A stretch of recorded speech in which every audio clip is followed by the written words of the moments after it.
Lalu, Bapak dan Ibu, untuk dasar hukum, ini dasar hukum terkait dengan pelaksanaan tugas belajar ini yang pertama ada di Undang-Undang Nomor 5 Tahun 2014, yaitu tentang aparatur sipil negara. Lalu juga ada turunannya Peraturan Pemerintah Nomor 11 Tahun 2017 tentang manajemen PNS. Bagaimana yang kita tahu telah diubah oleh PP Nomor 17 Tahun 2020. Lalu ini ada Peraturan Presiden terkait dengan pemberian tugas belajar yaitu nomor 12 tahun 1961. Lalu juga ada keputusan Menteri Pertama nomor 224 garis miring MT 1961 yaitu tentang peraturan pelaksanaan pemberian tugas belajar di dalam dan juga di luar negeri. Nah, Bapak dan Ibu, untuk peraturan tersebut diperbarui dengan adanya surat edaran Menteri Pengadilan nomor 28 tahun 2021 yaitu tentang pengembangan kompetensi bagi PNS melalui jalur pendidikan. Lalu selanjutnya yaitu urgensi adanya transformasi pengembangan kompetensi melalui jalur pendidikan. Ini kenapa sih harus ada transformasi terkait dengan tugas belajar ini? Pertama yaitu adanya perubahan mindset tugas belajar yang uh, yang menyatakan bahwa tugas belajar itu merupakan suatu penugasan yang mendukung kinerja organisasi. Lalu yang kedua, ini merupakan suatu penyelesaian dari permasalahan-permasalahan yang terjadi dalam pelaksanaan tugas belajar bagi PNS dengan peraturan-peraturan yang sebelumnya.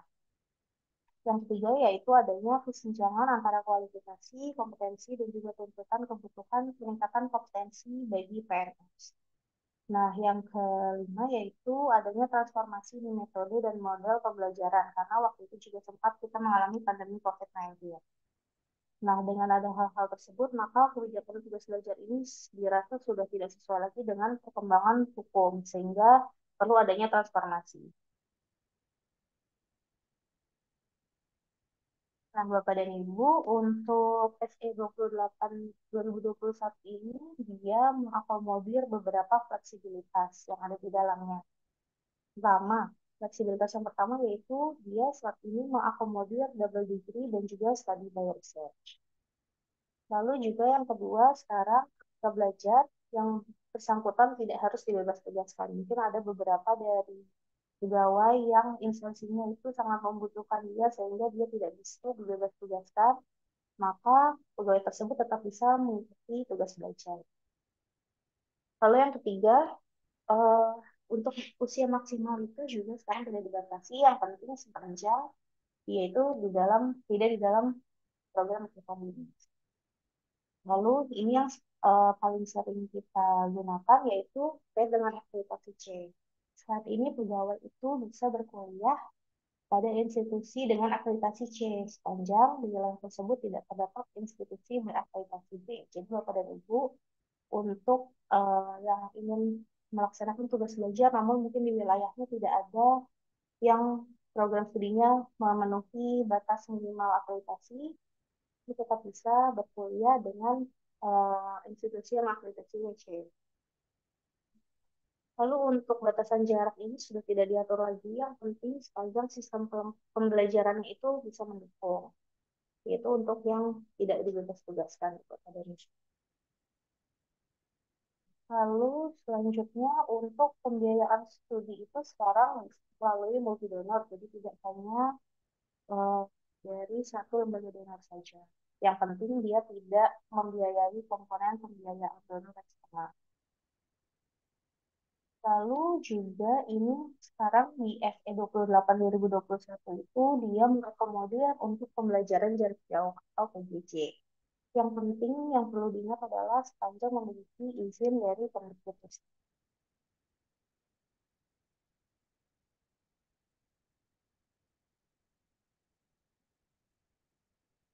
Dan Ibu, ini adalah tampilan ketika kita akan mengecek PJJ. Jadi kan tadi dibilang bahwa di SE 28 itu terdapat fleksibilitas untuk melaksanakan tugas belajarnya secara jarak jauh. Nah, namun yang harus perlu diingat itu adalah ketika pegawai akan melaksanakan tugas belajar dengan Dan metode PJJ yang perlu diingat adalah harus memastikan bahwa program studi tersebut memang sudah diakui oleh Kemendikbud seperti itu. Untuk tampilannya seperti ini, nanti ada di websitenya PDDikti. Nanti seperti di sini contohnya ada nama prodinya PJJ Pariwisata. Nah, itu ada jenjang prodinya S1, S2, dan sebagainya. Lalu ada nama universitasnya. Ini perlu apa namanya? eh, apa ya? Harus diingat bahwa kalau ketika PJJ itu hal yang paling pertama dilakukan adalah untuk mengecek apakah mereka sudah terakreditasi. Karena banyak sekali kasus untuk PJJ itu pegawai yang sudah telanjur kuliah bahkan sudah mau selesai dan juga ada yang sudah lulus untuk PJJ tersebut ternyata ketika dia mau melakukan pencantuman gelar itu ditolak dikarenakan PJJ-nya itu belum terakreditasi oleh Dikti. Sehingga Bapak dan Ibu perlu untuk mengkoreksi dan mengklarifikasi bahwa PJJ tersebut diakui oleh Dikti. Gitu. Lalu selanjutnya untuk penyelenggaraan dan persyaratan program studi, ini penyelenggaraan dan persyaratan penyelenggaraan program studi itu dia bisa perguruan tinggi di dalam negeri dan juga di luar negeri. Untuk di luar negeri itu yang penting adalah harus diakui oleh negara yang bersangkutan dan juga Kemendikbud. Lalu untuk program studi perguruan dalam negeri, dia bisa berkuliah di perguruan tinggi negeri, perguruan tinggi kedinasan, dan juga perguruan tinggi swasta. Yang mana dia sekarang sudah mengakomodir double degree ya Bapak dan Ibu. Nah, untuk program studi perguruan tinggi dalam negeri ini dapat dilakukan secara jarak jauh sepanjang telah memiliki izin dan persetujuan penyelenggaraan program studi dari Kemendikbud. Nah, ini berdasarkan Surat Edaran Nomor 2 Tahun 2022 tentang penyelenggaraan pendidikan di perguruan tinggi. Nah, untuk program studinya, dia harus sesuai dengan HCDP instansi. Tugas belajar itu untuk program studinya, pegawai harus mengambil program studi yang sesuai dengan tugas dan jabatan dari pegawai tersebut. Jangan sampai program studi yang diambil adalah dia itu inline dengan program studi yang dia ambil sebelumnya. Jadi yang harus diperhatikan yaitu program studinya harus inline dengan tugas dan jabatan yang diambil saat ini. Lalu untuk penyelenggaraannya itu bisa dalam jenis akademik, vokasi, dan juga profesi. Nah, untuk akreditasi, program studi dalam negeri ini dia adalah paling kurang syaratnya yaitu adalah berakreditasi minimal B atau baik sekali. Nah, bisa mengakomodir akreditasi C atau baik bagi memang program studi yang memang di daerahnya dan juga daerah sekitarnya belum ada yang terakreditasi minimal B. Jadi ini adalah atas. Lalu untuk program studi perguruan tinggi seperti itu, lalu untuk ketentuan lain-lain ini bagi pegawai yang diberhentikan dari jabatan, tugas belajarnya diberhentikan dari jabatan, dan juga pembiayaannya melalui donor, dia wajib memilih program studi yang berakreditasi minimal B atau C.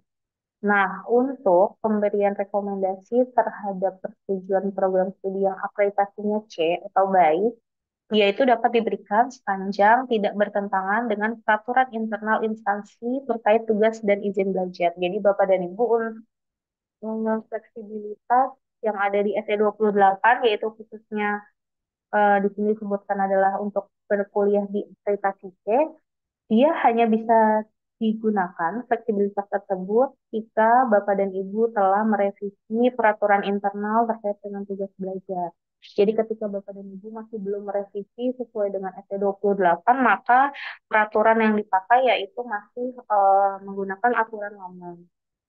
Seperti itu. Lalu selanjutnya untuk syarat pemberian persetujuan program studi berakreditasi ini ya Bapak dan Ibu mungkin bertanya-tanya apa syaratnya. Yang pertama dia itu harus mengajukan pernyataan dari PPK yaitu Pejabat Pembina Kepegawaian atau juga pejabat nasional Memang di daerahnya atau daerah sekitarnya itu tidak terdapat perguruan tinggi dengan program studi berakreditasi minimal B atau baik sekali.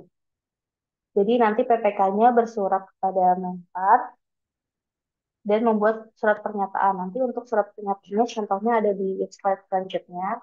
Lalu juga untuk akreditasi C ini pegawai itu tidak diberhentikan dari jabatan Bapak dan Ibu.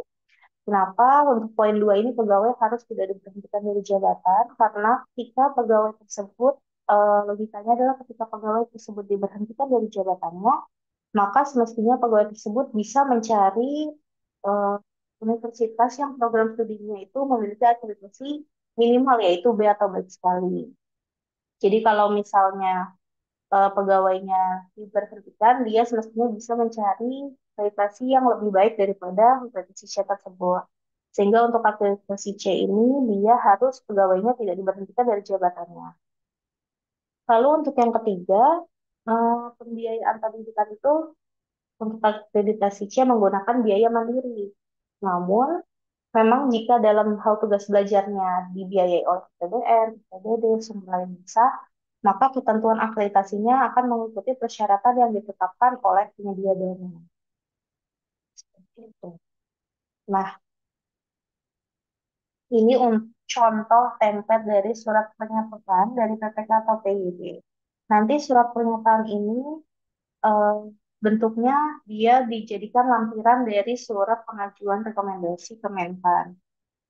Yang bertanda tangan ada namanya, nama lengkap, lalu NIP, jabatan, dan instansi.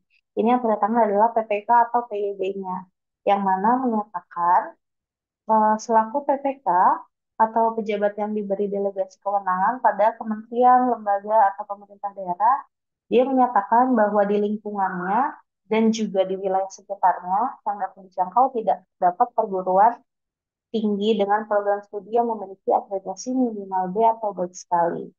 Nah, ini untuk akreditasi C ini sesuai dengan surat pernyataan bahwa memang jika dia di wilayahnya tidak terdapat akreditasi minimal B, namun ternyata di wilayah sekitarnya yang masih bisa dijangkau ada akreditasi yang minimal B, maka akreditasi C tersebut tidak dapat diberikan rekomendasi Bapak dan Ibu. Jadi memang harus benar-benar yang di wilayahnya maupun wilayah sekitarnya itu juga tidak terdapat akreditasi minimal B atau baik sekali. Ini nanti yang pertama tangan adalah LPD. Nah, lalu untuk syarat pengajuannya. Syarat pengajuan dari pemberian akreditasi C yang pertama ada surat permohonan rekomendasi program studi akreditasi C atau baik ditandatangani oleh PPK dan ini ditujukan pada Menteri PNRB. Lalu yang kedua terdapat surat pernyataan PPK. Ini seperti yang tadi sudah dijelaskan, dia menjadi lampiran dari surat rekomendasi tersebut.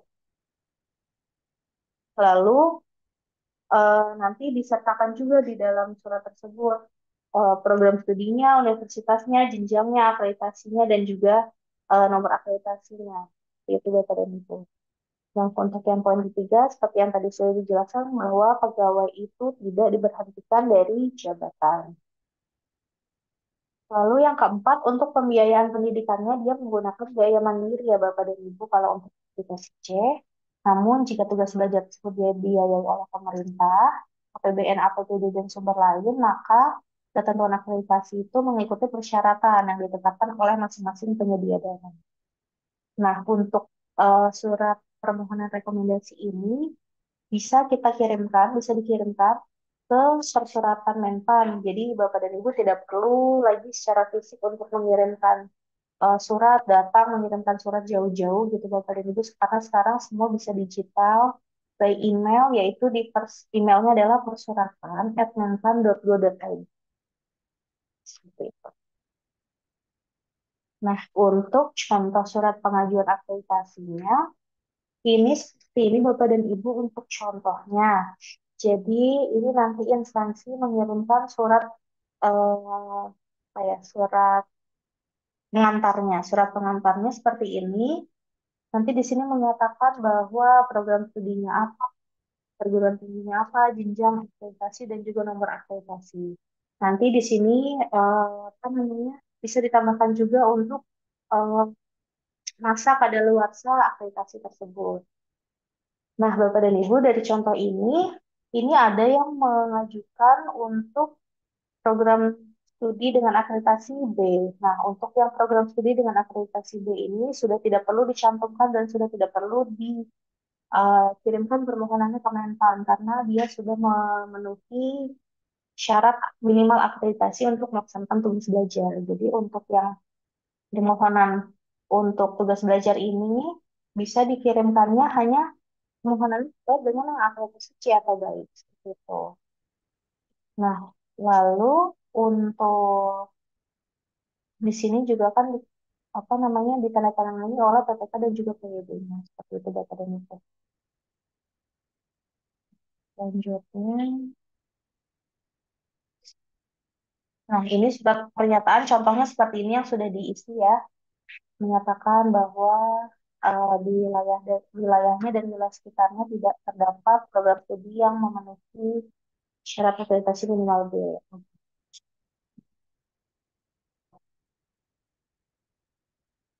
Oke, lalu ini nanti contoh surat tanggapan dari Menpan batasannya terkait dengan permohonan rekomendasi akreditasi C. Nanti kita di sini menyatakan untuk di sini ada dasar hukumnya, lalu di sini juga dinyatakan bahwa surat ini berdasarkan analisis ketentuan dari eh, peraturan perundang-undangan serta mempertimbangkan satu yang pernyataan bupati ataupun wali kota ataupun gubernur gitu ya, yang tadi surat pernyataan sebagai lampiran dan juga ini merupakan hasil penelusuran kami terhadap eh, program studi tersebut di situsnya Ukban PT gitu ya Bapak dan Ibu. Kita melakukan penelusuran bahwa memang di wilayahnya dan juga wilayah sekitarnya tidak terdapat program studi tersebut yang bisa memenuhi akreditasi minimal. Nah, di sini juga kami menyatakan bahwa di poin nomor 6 pemberian rekomendasi terhadap persetujuan program studi berakreditasi C atau baik dapat diberikan sepanjang tidak bertentangan dengan peraturan internal instansi terkait tugas dan izin belajar. Ini sesuai dengan yang tadi sudah dijelaskan bahwa memang untuk fleksibilitas yang ada di SE28 ini, hal yang pertama harus dilakukan adalah Bapak dan Ibu dari instansi harus melakukan revisi peraturan terkait dengan tugas belajar gitu. Sesuaikan dengan SE28 agar bisa mendapatkan fleksibilitas yang tercantum di SE28 tersebut.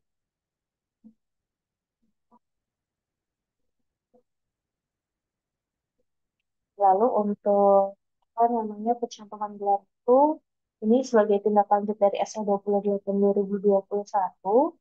Jadi Menpan itu para mengirimkan surat ke BKN yaitu nomor B garis miring 144 MSN 0300 2022 tanggal 16 Agustus tahun 2022 ini dinyatakan bahwa PNS yang memiliki ijazah dengan program studi paling kurang dengan akreditasi C itu dapat mengusulkan pencantuman gelar akademik dan ketentuan yang pertama. Ijazah diperoleh dari program studi yang akreditasi bagi ijazah yang diterbitkan oleh perguruan tinggi di dalam negeri. Lalu yang B, ijazah diperoleh ijazah diakui oleh kementerian yang menyelenggarakan urusan pemerintahan di bidang pendidikan bagi ijazah yang diterbitkan oleh perguruan tinggi di luar negeri. Lalu untuk yang C yaitu ijazah diperoleh sesuai dengan ketentuan peraturan perundang-undangan.